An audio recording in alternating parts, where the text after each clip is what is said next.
The Smith family's annual reunion unfolded just as oppressively as I recalled. Glistening crystal chandeliers hung from the ceilings of my aunt's grandiose mansion, casting reflections on designer outfits and costly timepieces. The atmosphere was laden with a distinct blend of high-end perfume and a palpable sense of elitism that my relatives wore like a second skin. From my vantage point in the corner, I watched my cousins vie for the spotlight, each boasting about their recent successes. Dressed in a simple black dress designed to keep me inconspicuous, I used it as a shield against their scrutiny. "Jessica," called out Aunt Barbara, her voice slicing through the chatter. "I almost didn't notice you there. Still working as a secretary, dear?" I took a discreet sip of champagne, masking a smile behind my glass. "Administrative assistant, actually," I corrected softly. "Oh." She arched a perfectly groomed eyebrow. "Still at that little consulting firm? What was it called again?" "Summit Solutions," I responded quietly. Anthony, having just made partner at his father's law firm, chimed in, "Come on, Jessica. I could get you a real job, something with actual career potential." Thinking back to the stack of contracts awaiting my signature at my true office, far from the facade I presented to the world, I replied, "I'm happy where I am, thanks." Aunt Barbara's laugh was sharp and cold. "Happy? Darling, you're squandering your potential. Your cousins are all executives, partners, and real business people. And you're just pushing paper for someone else." If only they knew the truth, that someone else was me. My journey to secretly building my empire began a decade ago in this very mansion. Fresh out of business school with an MBA and a groundbreaking business restructuring model, I was eager to leverage my family's extensive corporate network to jumpstart my career. However, when I presented my ideas, they were met with ridicule. Consulting. Uncle George had scoffed. "Leave that to the big firms, girl. Join the family business, start in the mailroom, and work your way up like everyone else." Everyone else meant my male cousins. In the Smith family, success was narrowly defined and tightly controlled. Men led the business empire, while women were expected to either marry well or accept subordinate roles. That night, I resolved to establish my own company, out of their sight and knowledge. And secondly, I vowed to make them regret their dismissive attitudes. Summit Solutions started modestly, in a small office above a French restaurant. My initial capital was meager, but my deep understanding of business mechanics, how companies falter, and how to revive them was priceless. My first client was a manufacturing firm teetering on the brink of collapse, ignored by larger firms. After 4 months of overhauling their operations and improving their processes, they were back in the black. Word of my firm's ability to rescue dying businesses spread discreetly through the corporate grapevine. I hired strategically, choosing associates who embraced both my vision and need for secrecy. Stringent NDAs ensured my anonymity. Publicly, I was just another CEO. Even as Summit Solutions expanded into a sleek new downtown headquarters, I maintained my unassuming facade, continuing to operate out of the small office above the restaurant. When family members inquired about my work, I fed them tales of trivial administrative duties, enjoying their disinterested responses. This ruse was more than just pride, it was a calculated strategy. While the Smith empire thrived on snapping up faltering companies at bargain prices, my firm specialized in stabilizing these companies before they could fall prey to such takeovers. Operating under the radar, we silently counteracted my family's predatory maneuvers. 13 years since its humble beginnings above a French restaurant, Summit Solutions has evolved into a titan in the consulting industry. With offices sprawled across 12 cities, a client roster filled with Fortune 650 companies, and a well-earned reputation for reviving failing businesses, we were a force to be reckoned with. Yet, none of my self-assured relatives had the slightest inkling about my role in its success. "More champagne, dear?" Aunt Barbara's voice snapped me back to reality at the family gathering. "Or perhaps you should stick with water. Your salary probably doesn't cover such luxuries." I accepted the glass with a well-practiced smile. "Thank you, Aunt Barbara. By the way, how's Uncle George managing with Edwards Manufacturing? I heard there were some hiccups." Her smile wavered just a bit. Oh, just a few bumps. Nothing George can't handle, of course. She was blissfully unaware that the bumps were my doing. Edwards Manufacturing had been on the verge of falling into my uncle's hands through a hostile takeover, but they turned to Summit Solutions for salvation. Our strategies had revitalized their business, boosting their stock and thwarting my uncle's plans. Anthony chimed in. Heard they brought in some consultants. Probably a waste. Those types are all talk and no action. Suppressing another smile, I thought about how Summit Solutions' fee for rescuing Edwards was more than Anthony would earn in years at his father's firm. Oh, which firm? I asked innocently. Summit something or other. He replied dismissively, waving his hand. Dad says their CEO is some trust fund kid playing business. At that moment, my phone vibrated with a message from my actual assistant. A real emergency. Smith Ventures wanted a meeting about a merger with Edwards Manufacturing. They were admitting defeat, and now they wanted to negotiate on my terms. Everything okay, dear? Aunt Barbara inquired, noting my distracted look. Perfect, actually. I need to leave early. Big meeting tomorrow, I said, my smile never faltering. Oh, taking notes for someone important? Something like that, I replied, already visualizing the suit I would wear tomorrow, a stark contrast to the simple attire from tonight's event.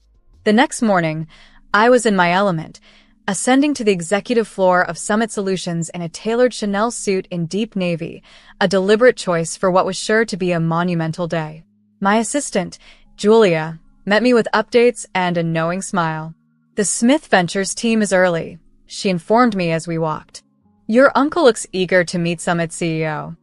That's hardly surprising, I remarked, checking my reflection and adjusting my jacket. Perfect.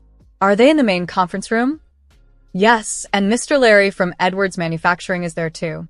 Anthony's handling the legal aspects. Seems he couldn't resist. Who else came? Aunt Barbara for moral support and Cousin Harold from finance. As we approached the meeting room, I glanced at my watch. 9:05 a.m. Perfect timing. Have they been offered coffee yet? Julia grinned wider. Your aunt complained about the lack of service. I told her the administrative assistant would be right in. I couldn't help but chuckle softly. For a decade, I'd played the role of the unseen, the underestimated. Now, as I prepared to step into the conference room, it wasn't to fetch coffee or take notes. I was about to reveal myself as the CEO of Summit Solutions, ready to negotiate from a position of strength, sitting at the head of the table, facing the family that had never seen me for who I truly was. The game of deception was over, and it was time to unveil the truth. Whenever family members stopped by the office, they barely glanced at the quiet woman who handled mundane tasks like serving coffee or taking their coats. This oversight had served as my perfect disguise. Give me 5 minutes, I instructed, then bring in the contracts. I could already hear the buzz of conversation behind the heavy doors of the conference room. Uncle George's commanding voice, Aunt Barbara's piercing laughter, and Anthony's self-assured comments. Taking a deep breath, I pushed open the doors, and the room fell silent. Uncle George sat assertively at one end of the long table, clearly having claimed the seat of power, with Anthony and Harold, both dressed in suits that showcased their wealth, flanking him. Aunt Barbara was nearby, feigning disinterest as she inspected her nails. Mr. Larry from Edwards Manufacturing sat opposite them, visibly uneasy. We've been waiting for our coffee for, Aunt Barbara began, finally noticing me. She paused, her eyes narrowing in confusion. Jessica, what are you wearing?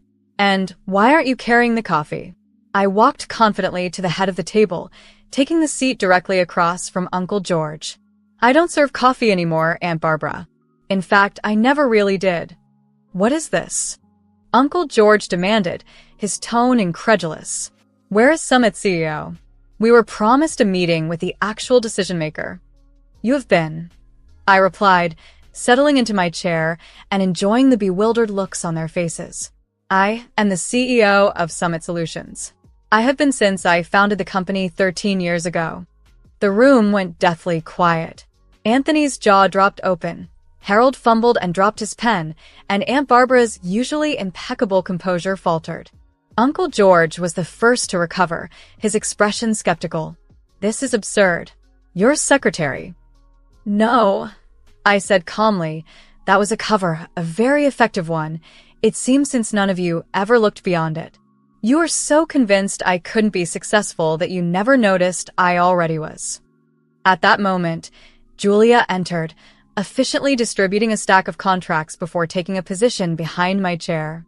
These documents, I continued, outline the terms under which Summit Solutions will consider approving the merger between Smith Ventures and Edwards Manufacturing. Consider approving? Anthony spluttered, standing up. You can't be serious. This is a joke, right? Some kind of elaborate prank. I pulled out my phone and projected Summit's latest financial statements onto the conference room screen.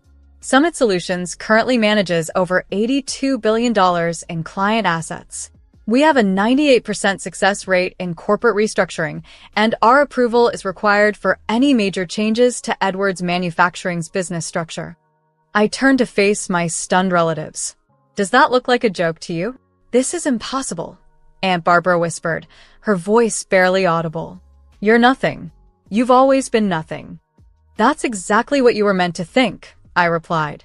Turning to Mr. Larry, I asked, would you like to explain to my family why you chose Summit Solutions over Smith Ventures' original offer? Mr. Larry straightened in his seat, his voice firm. Summit's reputation is unparalleled. When Smith Ventures attempted their hostile takeover, Summit's restructuring plan not only saved our company, but since implementing their strategies, we've increased profits by 50%. Harold looked as though he might pass out. The plan that destroyed our acquisition attempt? That was you? Among others, I began, ticking off on my fingers. Peterson Electronics, which you tried to acquire last year, Maritime Shipping, which you underbid on last quarter, the Davidson Group, which mysteriously recovered just before you could buy them out. I leaned forward, locking eyes with Uncle George. For 13 years, I've been quietly undermining every predatory acquisition attempt your company has made. Uncle George's face turned an alarming shade of purple. You deliberately sabotaged our family business? No, I corrected, my voice steady. I built my own business, one that helps companies thrive instead of stripping them for parts. The fact that it interfered with your plans? Well, that's just a karmic bonus. This is ridiculous, Anthony declared, standing abruptly. The tension in the room was palpable as the power dynamics shifted irreversibly. I was no longer the invisible secretary.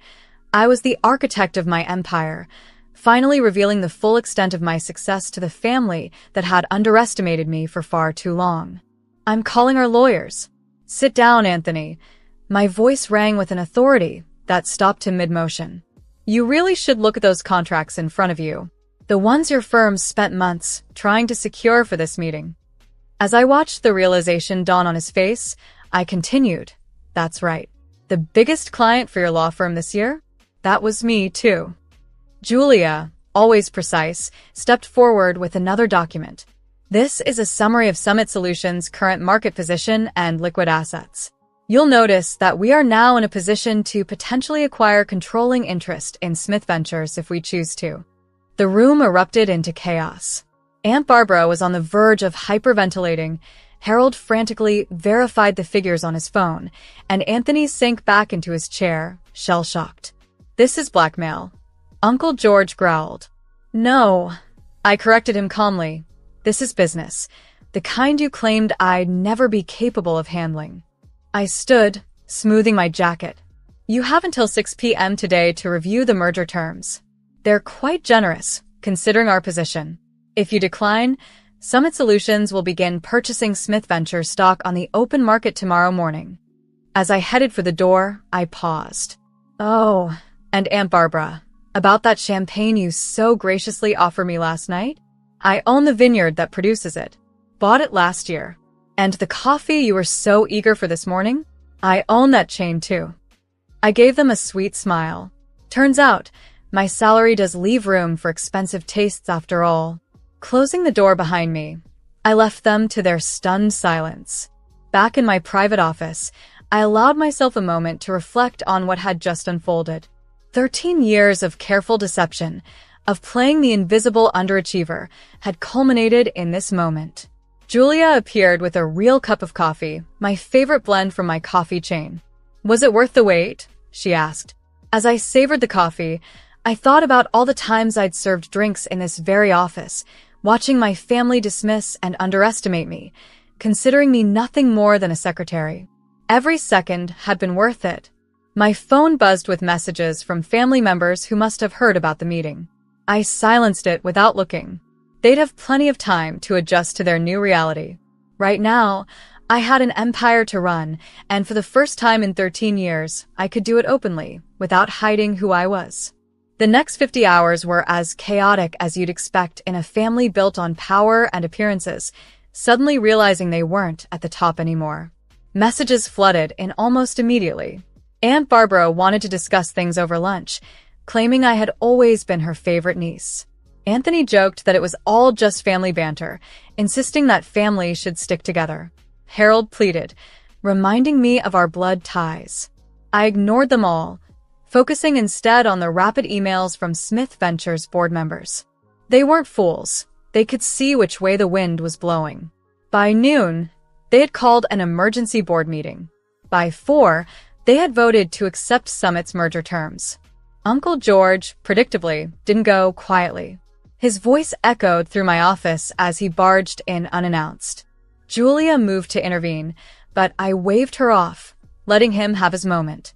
"Actually," I said, not looking up from my computer, "I'd say I learned from the best. Isn't this exactly what you taught us? Seize power, eliminate competition, never show weakness." "You've betrayed this family," he accused. That made me laugh. "You gave me nothing, less than nothing. You taught me that I would never be good enough, and that my only value was in supporting the men in the family. So, I built something better, by deceiving everyone for a decade." Sitting back, I let the weight of my words sink in. This was not just a takeover, it was a complete reversal of everything they thought they knew about me. Now, they were playing by my rules, and it was time for them to learn just how good I was at this game. As Uncle George slumped into one of the visitor chairs in my office, looking significantly older and wearier, I finally looked up from my laptop. "By letting you deceive yourselves, you saw exactly what you wanted to see. A quiet, unambitious woman who supposedly knew her place. That was your mistake, not mine." The fight visibly drained from him as he heard these words. "Why reveal yourself now?" he asked, his voice laden with resignation. "You could have continued operating in secret. It was time," I replied, closing my laptop with a definitive snap. "Edwards Manufacturing isn't the only company you're trying to acquire. There's Thompson Electronics, Maritime Solutions, and at least 4 other companies.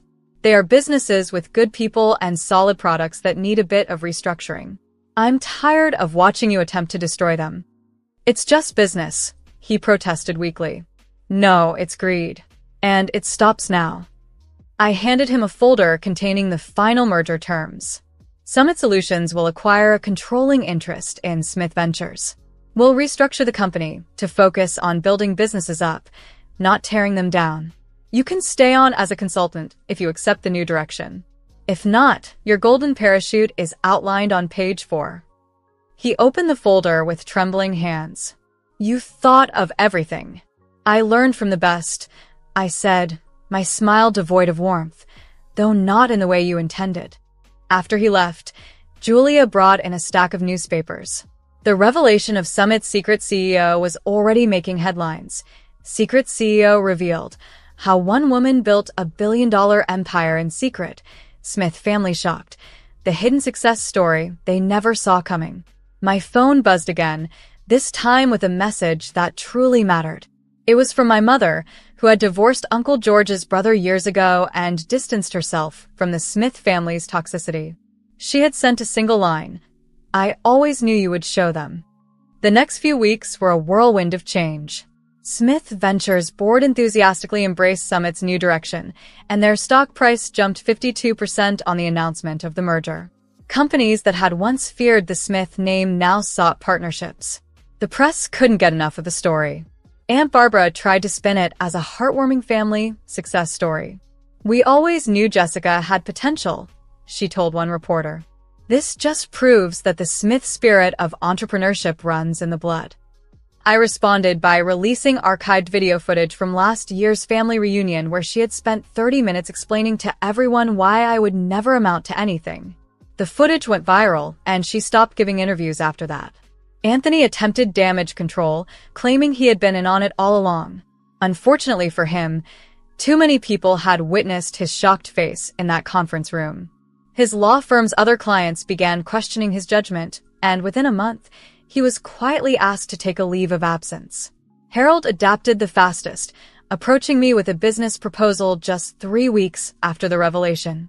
Over an awkward lunch, he suggested, we could dominate the market together. The Smith Summit Alliance would be unstoppable.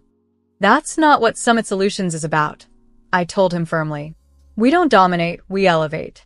The real changes came in quieter moments. The young intern who tearfully thanked me for showing her that success didn't require compromising her principles.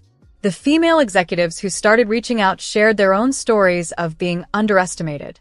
The business schools invited me to speak about building ethical success in a cutthroat world. 5 months after the revelation, I stood on a stage accepting the Business Innovation Award.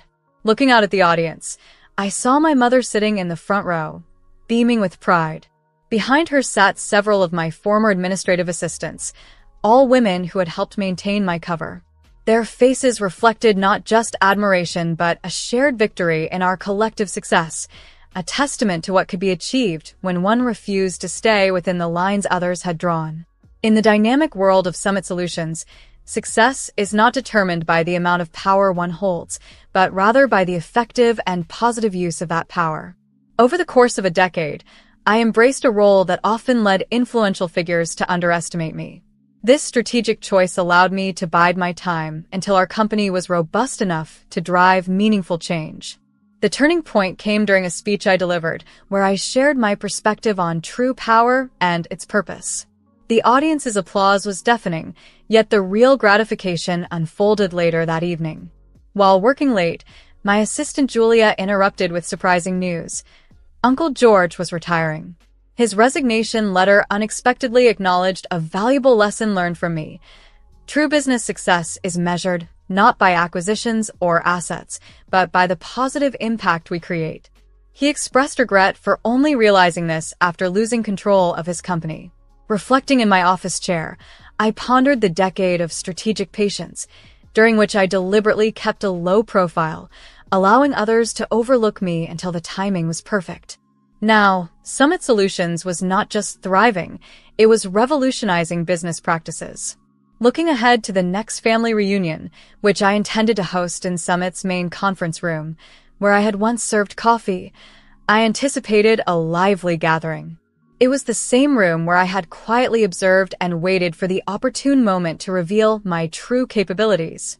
As Julia informed me of my next appointment, the CEO of Thompson Electronics, a firm Uncle George had once aimed to acquire, I prepared to meet them with confidence. "Bring in the good coffee from our chain," I instructed Julia, ready to welcome them. Standing to greet my visitors, I saw my reflection in the window, no longer hiding, no longer minimizing my presence. I had built something extraordinary, not despite my family's skepticism, but because of it. They taught me that power often does not conform to expectations. It might look like a quiet woman in a simple black dress, serving coffee and taking notes, all while masterfully constructing an empire right under their noses. Media reactions varied. Some called it revenge, others termed it strategic genius. For me, it was simply justice, delivered one corporate takeover at a time, accompanied by impeccably brewed coffee. In a humble office above a French restaurant, my old desk stands as a testament. True success isn't always dressed in designer clothes or announced with fanfare. Often, it works quietly and patiently, crafting something remarkable as the world turns its attention elsewhere. This is the true nature of success. It's not about the power you display, but the power you nurture quietly, making a profound difference when no one is looking.